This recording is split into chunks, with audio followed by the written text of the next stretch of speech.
గణానాం త్వా గణపతిగుం హవామహే కవిం కవీనాముపమశ్రవస్తమం జ్యేష్ఠరాజం బ్రహ్మణాం బ్రహ్మణస్పత ఆనః శృణ్వన్నోతిభిः సీదసాదనం. శ్రీమహాగణాధిపతయే నమః. మొట్టమొదట అసలు ఆరంభం చేసుకోవడమే మనం ఏ పని చేసినా గణపతితోటే ఆరంభం చేసుకుంటాం. మనకి ఇంత వేదం చదువుతున్నారు, ఇన్ని రకాల మంత్రాలు వచ్చు కదా, మరి బ్రాహ్మణోత్తములు ఏమైనా ఆ మంత్రాన్ని దాటి వేరే కొత్త మంత్రాలు చదువుతారా అంటే వాళ్ళైనా గణానాంత్వా అని చెప్పి మొదలుపెట్టి చదవాల్సిందే. ఎంత అద్భుతమైనటువంటి మంత్రం అది అంటే గణానాంత్వా గణపతిగుం. ఈ ప్రపంచంలో మీరు ఏది తీసుకున్నా చాలా గణాలుగా అనే అనేకమైనటువంటి సెక్ట్స్గా విభజించబడి ఉంటుంది. ఈ మొత్తం విశ్వం తీసుకున్నారు, పైన నక్షత్రాలు, ఒక్క నక్షత్రమా నక్షత్రాలు అనేక గణాలు. అలాగే మనుషులు తీసుకుంటే మనుషుల్లో అనేక గణాలు, ఒంటెలు తీసుకుంటే ఒంటెల్లో, మీరు ప్రపంచంలో ఏ ప్రాణిని తీసుకున్నా అందులో రకరకాలైనటువంటి ఉంటాయి. ఆ గణాలన్నిటికీ వాటిల్లో ఒక గణంగా కాకుండా అధ్యక్షుడై ఉన్నటువంటి వాడు ఎవడు అంటే, ఇప్పుడు మామిడి చెట్టు అని నేను అన్నా అనుకోండి, మళ్ళీ మామిడి చెట్టు అంటే అక్కడితో అయిపోలా. దాంట్లో సువర్ణ గన్నేరని, లేదు గులాబీలండి అద్భుతంగా ఇవి చేయడానికి బాగుంటాయి, దీన్ని అల్ఫాన్సా అంటారు, అట్లా రకరకాలైనటువంటి బంగినిపల్లి అండి ఇది అని మళ్ళీ అందులో కూడా చాలా విభజనలు ఉంటాయి. అంటే ఈ ప్రపంచం అంతా కూడా గణాలు గణాలుగా విభజించబడ్డది, గ్రూప్స్ అండ్ సెక్ట్స్గా విభజించబడింది. ఈ గణాలన్నిటికీ ఎవరయ్యా అధ్యక్షుడు? గణపతి. అందుకే గణానాంత్వా గణపతి.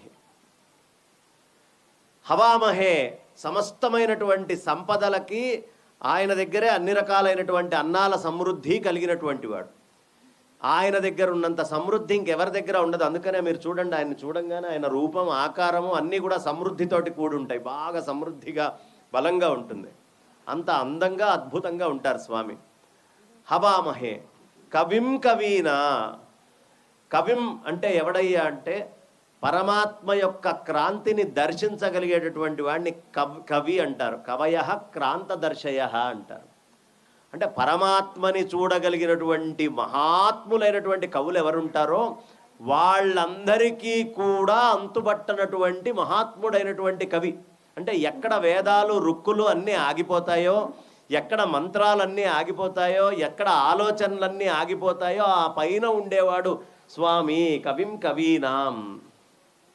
ఎంత అద్భుతంగా ఉంటుందంటే వేదాలు మంత్రాలు కూడా ఆయన్ని పూర్తిగా స్తుతించలేవట, అంతటి మహత్తరమైనటువంటి స్వరూపం. కవిం కవీనాం అనే పదంలో మనకి ఇప్పుడు ఏదో పాటలు రాసే వాళ్ళందరూ కవులు కాదు. కవి అనేటటువంటి వాడు పరమాత్మని దర్శించి అనుభవించాలి అనుకుండేవాడు, ఆ అనుభవించి ఇతరులు చూడలేనటువంటిది ఏదైనా ప్రయత్నం చేసేవాడు, అట్లాంటి వాడు. మరి ఆ ఇతరులు చూడలేనటువంటిది ఏంటి? వేదం. కాబట్టి అలాంటి వేదాలకి కూడా అందనటువంటి వాటికి కూడా కవయ అయినటువంటి వాడు అని చాలా గొప్పగా చెప్తారు. గణానాంత్వా గణపతిగుం హవామహే కవిం కవీనాం ఉపమశ్రవస్తమం. ఈ ప్రపంచంలో ఏదైనా ఒక పోలికతోటి పోల్చాలి, దేన్నైనా దాంతోటి పోల్చాలి అంటే పోలికకి ఆయన కంటే మించింది ఇంకోటి పోల్చడానికి లేదు. ఇప్పుడు ఓ అమ్మాయి అందంగా ఉంది, అబ్బా చంద్రబింబంలాగా ఉందండి ఈవిడ మొహం అంటాం సహజంగా. అలా చంద్రుడితోటి ఎందుకు పోలుస్తున్నాం? ఈమె కంటే ముందే చంద్రుడు అందంగా అక్కడ ఉన్నాడు కాబట్టి ఒక అందమైన వస్తువుని చూపించి అంత అందంగా ఉంది అని చెప్తున్నాం. ప్రపంచంలో ఆయన కంటే అందం ఇంకొకటి లేదు. అందుకనే అన్ని రూపాల్లో మనం చూడాలని కోరుకుంటాం మనకు తెలియకుండానే. అంత అందమైనటువంటి స్వామి ఆ స్వామి. ఉపమశ్రవస్తం జ్యేష్ఠరాజం. ఈ ప్రపంచంలో అందరికంటే మూలము ఎవరయ్యా అంటే గణపతేనండి. అదేమిటండి, పార్వతీ పరమేశ్వర్ల కొడుకు కదా, ఇంకా మూలం అని చెప్తారేమిటి మీరు అంటే, పార్వతీ పరమేశ్వర్ల వివాహానికి గణపతి పూజ చేసుకొనే కూర్చున్నారు. మూలాధారజునాద మెరుగుటే ముదముగ మోక్షమురా అన్నారు. మూలాధార చక్రంలో ఉండేవాడు గణపతి. పరమేశ్వరుడి శరీరంలో, అమ్మవారి శరీరంలో కూడా మూలాధారం ఉంటుంది. కాబట్టి ఎప్పటివాడయ్యా అంటే చాలా ఆద్యుడు. ఆయన మళ్ళీ ఉద్భవించి వాళ్ళకి సంతానంగా బయటికి వచ్చారు. ఎలా అయితే రామచంద్రమూర్తిగా, కృష్ణుడిగా, నారాయణుడు అవతారాలు తీసుకున్నారో అలా అవతార స్వరూపంలో స్వామి అనేక అవతారాలు తీసుకున్నారు. అందుకనే లలితా సహస్రనామం మీరు ఎవరైనా చదివితే కామేశ్వర ముఖాలోక కల్పిత శ్రీ గణేశ్వర, ఆ కామేశ్వరుడి యొక్క కళ్ళల్లోకి అలా చూసిందట. అలా చూస్తూ ఉంటే వెంటనే గణపతి రూపం వచ్చింది. ఎందుకు? విఘ్న యంత్రాన్ని ప్రహర్షణ చేయటం కోసం. కాబట్టి ఆ స్వామి అనేక రూపాల్లో, అనేక అవతారాల్లో ఎక్కడ ఎప్పుడు ఎవరు తపస్సు చేస్తే వాళ్ళకు ఉద్భవిస్తాడు. అలా పార్వతీ పరమేశ్వరులు తపస్సు చేస్తే ఆ మూలమైనటువంటి స్వామి ఆయన ఉద్భవించాడు. అందుకనే ఆయన్ని పరబ్రహ్మస్వరూపంగా చెప్తారు. గణపతి అంటే ఏదో సామాన్యంగా పార్వతీ పరమేశ్వరుల పుత్రుడు అనేదాకానే మనకు తెలుసు. నమస్తే గణపతయే త్వమేవ ప్రత్యక్షం తత్వమసి త్వమేవ కేవలం కర్తాసి. అన్నిటికీ కర్త ఆయనే అట, అన్నిటికీ ధర్త, అన్నిటిని సంరక్షించేవాడు అన్నీ ఆయనే. త్వమేవ హర్తాసి, అన్నీ ఆయనే. త్వం సర్వం కల్విదం బ్రహ్మాసి, త్వం సాక్షాత్ ఆత్మాసి నిత్యం. అన్నీ నువ్వేనయ్యా, సాక్షాత్తు పరమాత్మవి నువ్వే, నీ నుంచే ఈ మొత్తం విశ్వం అంతా మాకు గోచరం అవుతోంది అని చెప్పి వేదం చెప్తోంది. కాబట్టి అంత సనాతనుడు గణపతి. ఒక అవతారంగా పార్వతీ పరమేశ్వరుల యొక్క సంతానంగా మాత్రమే మనకు తెలుసు. ఈ గణపతి ఎంతటి గొప్పవాడయ్యా అంటే జ్యేష్ఠరాజం బ్రహ్మణాం బ్రహ్మణస్పతే. బ్రహ్మణాలు అంటే వేదాన్ని విభజన చేసినప్పుడు బ్రాహ్మణాలు అని మనం అద్భుతంగా చెప్పుకుంటాం. ఈ కర్మ చేయడానికి మొత్తానికి యోగ్యమైనటువంటి మంత్రాలని బ్రహ్మణాలు. అలాంటి బ్రహ్మణాలకి ఎవరయ్యా ఆద్యుడు అంటే ఆయనే. అంతటి మహాత్ముడు బ్రహ్మణాం బ్రహ్మణస్పతే.